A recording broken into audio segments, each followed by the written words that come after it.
Hello friends, real math classes में आपका स्वागत है। और आज का जो हमारा टॉपिक है खासकर उन लोगों के लिए स्पेशल है जो बोर्ड एग्ज़ाम की तैयारियां कर रहे हैं।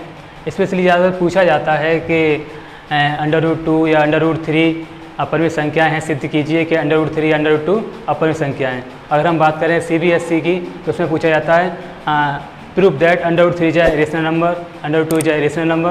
तो ठीक है, आज का हम वीडियो स्टार्ट करते हैं इसी बात पर।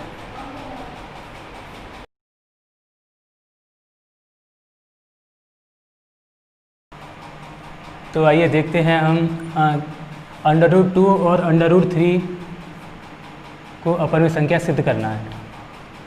ये वाला जो टॉपिक है वो किसी न किसी बोर्ड एग्ज़ाम में 2 या 4 नंबर का 100% आता है। चलिए स्टार्ट करते हैं। जब भी हम किसी संख्या को अपरिमेय संख्या सिद्ध करेंगे तो सबसे पहले हम उसको परिमेय संख्या मान के चलेंगे, मतलब उसका उल्टा लेके चलते हैं। जब हम किसी संख्या को अपरिमेय संख्या मानेंगे तो हम उसको परिमेय लेके चलेंगे। जैसे कि माना √2 एक परिमेय संख्या है। माना कि हमने √2 कैसी है, एक अपरिमेय संख्या। और अगर हम CBSE बोर्ड में बात करें तो लोग मानेंगे, एज्यूम करेंगे कि √2 इज अ रेशनल नंबर। जब हम उसको रेशनल नंबर मान के चलेंगे तब एट लास्ट हमें ये मालूम पड़ेगा कि this is a not a rational number. अगर ये अपरिमेय संख्या है तो सबसे पहले हम इसे किस में लिखेंगे, P/Q के रूप में। तो √2 = P/Q। जब हम इसको P/Q के रूप में लिखेंगे, जहाँ P व Q पूर्णांक होते हैं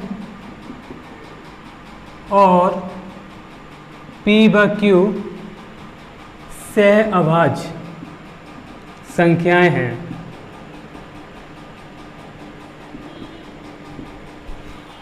अगर P और Q सहअभाज्य संख्याएं हैं तो P व Q के बीच में जो उभयनिष्ठ गुणनखंड होगा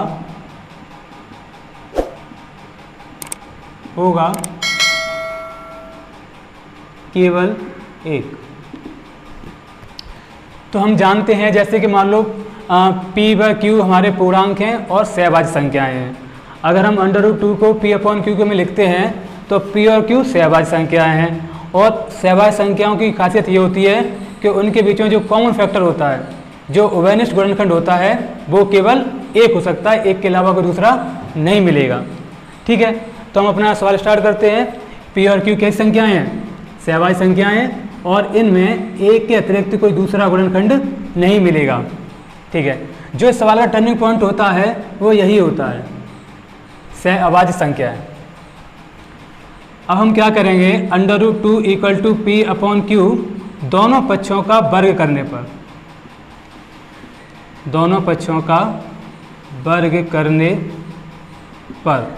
जब हम दोनों पक्षों का वर्ग करेंगे तो ये हो जाएगा √2 का होल स्क्वायर P/Q का होल स्क्वायर। √2 का होल स्क्वायर 2 और P²/Q²। अब हम आगे देखेंगे कि 2Q² = P², 2Q² = P²।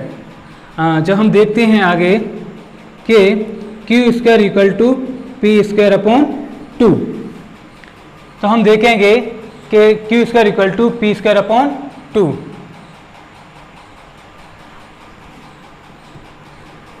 अगर P² 2 से कट रहा है तो P भी 2 से विभाज्य हो जाएगा। सपोज करते हैं कि हमने P² में 2 का भाग दिया और आंसर आ गया Q²। अगर P² को 2 काट रहा है तो P भी 2 को, मतलब 2 भी P को काटेगा।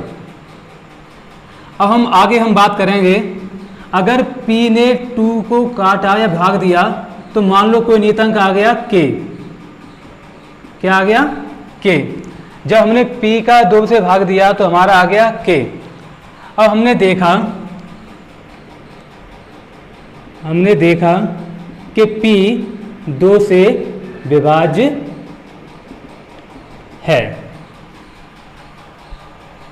तो ये हो जाएगा p इक्वल टू 2k।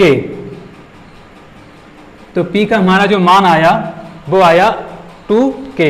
अब p का मान जो हमने पहले माना था उसको समीकरण नंबर 1 मानते हैं और यहाँ पर समीकरण 1 में p का मान रख देंगे। जब हम समीकरण 1 में p का मान रख देंगे तो ये हो जाएगा q square upon p square upon 2। तो q स्क्वायर अपॉन 2k का होल स्क्वायर अपॉन 2। आगे हम देखेंगे इक्वल टू 2k का होल स्क्वायर अपॉन 2। अब हम देखेंगे q square equal to 4k square upon 2, 2 2 जा 4, q स्क्वायर इक्वल टू हो जाएगा 2k square, q square upon 2 equal to k square. अब हम यहाँ पे देखते हैं कि जो हमारा q स्क्वायर है वो 2 से डिवाइड हो रहा है। तो जब q स्क्वायर 2 से विभाज्य है तो q भी 2 से विभाज्य होगा। अगर किसी नंबर का स्क्वायर उस नंबर को किसी नंबर का स्क्वायर कोई संख्या काट रही है तो उस संख्या को भी संख्या काट सकती है। अब हम आगे देखेंगे कि जो हमारा पहले वाला था उसमें भी हमने देखा कि p को 2 विभाजित हो रहा है और q भी 2 से विभाजित हो रहा है। अच्छा, हमने देखा कि p भी हमारा 2 से विभाजित हो रहा है और q भी हमारा विभाजित हो रहा है, लेकिन शुरुआत में हम मानते हैं कि p और q ये संख्याएं हैं, सहभाज्य संख्याएं।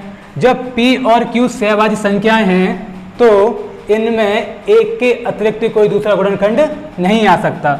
लेकिन यह होता क्या है, यहाँ हम देखते हैं कि p को 2 काट रहा है और q को भी 2 काट रहा है। जैसे मान लो ये हमारा समीकरण नंबर 2 हो जाएगा और ये समीकरण नंबर 1। समीकरण 1 और समीकरण 2 को हम देखेंगे तो हमें ये मालूम पड़ेगा कि p और q को हमने मान लिया सहभाज्य संख्याएं। जब p और q को हमने सहभाज्य संख्या मान लिया है तो सहभाज्य संख्या की क्वालिटी होनी चाहिए। और क्वालिटी क्या? क्वालिटी ये कि उसको एक के अलावा कोई दूसरा कोई भाग ना दे पाए। लेकिन यहाँ हम देखते हैं कि 2 एक ऐसा नंबर मिल रहा है जो p को भी काट रहा है और q को काट रहा है, तो जो हमने माना वो कहीं ना कहीं गलत साबित हुआ। तो एट लास्ट हमें ये मालूम पड़ा कि p और q कई संख्याएं हैं, सहभाज्य संख्याएं, तो एक के अलावा कोई दूसरा नहीं काट पाएगा। लेकिन यहाँ देखते हैं कि p और q को 2 भी काट रहे हैं, तो जो हमने माना वो गलत साबित होता है और हमारी √2 एक अपर में संख्या साबित होती है। तो लास्ट में यही रहेगा, समीकरण 1 व समीकरण 2 को देखने पर हमें यह ज्ञात होता है कि हमारी अवधारणा गलत है। p व q सहभाज्य संख्या हैं और इनमें एक के अतिरिक्त कोई दूसरा गुणनखंड नहीं हो सकता। इन्हीं सवालों का एक सेकंड टाइप होता है कि 2 + √3 को हमें अपर में संख्या सिद्ध करना होता है। जो ये वाला टॉपिक होता है वो ज़्यादा लेंथी नहीं होता। आइए हम देखते हैं इसको कैसे करते हैं। जब हमने पहले ही बता दिया है कि अब जब हम किसी संख्या को अपर में सिद्ध करेंगे तो पहले उसे हम क्या मान के चलेंगे, परमेय संख्या। तो माना 2 + √3 एक क्या संख्या है, परमेय संख्या है। जब ये परमेय संख्या है तो सीधी सी बात है अपन में लिखी जा सकती है। तो हम मानते हैं 2 + √3 = p/q। अब यहाँ पर भी पहले ऐसी बात, P व Q क्या है, P व Q पूर्णांक हैं व सहअभाज्य संख्याएं हैं, सहअभाज्य संख्याएं हैं। जब 2 + √3 पूर्णांक हैं और सहअभाज्य संख्याएं हैं। अब हम देखते हैं कि 2 + √3 = P/Q। 2 को हम कहाँ ले जाएंगे, 2 को उस तरफ ले जाएंगे, तो ये हो जाएगा माइनस में P/Q माइनस के 2। फिर हम आगे देखेंगे सॉल्व करने पर एलसीएम हो जाएगा Q, P - के 2Q। बस इस सवाल की एंडिंग यहीं पर ख़त्म हो जाती है, आगे हमें कुछ नहीं करना। अब हम देखते हैं, बस थोड़ी लैंग्वेज होती है वो आपको अपनी भाषा के अनुसार उसे बना सकते हैं। लैंग्वेज को ये नहीं है कि आप किसी को भी रट लो। तो हम देखते हैं कि √3 एक अपर में संख्या है और P व Q क्या है, पूर्णांक हैं। तो जब P व Q पूर्णांक है तो ये पूरा पार्ट भी कैसा हो जाएगा, पर में संख्या, और ये कैसा हो रहा है, अपर में संख्या। तो हम देखेंगे कि ये तो पर में संख्या है और ये अपर में संख्या है। तो क्या कभी ऐसा हुआ है कि पर में संख्या अपर संख्या बराबर हो गई हो? नहीं। जब पर में संख्या अपर में संख्या बराबर नहीं हो सकती तो फिर कुछ गलत हो गया।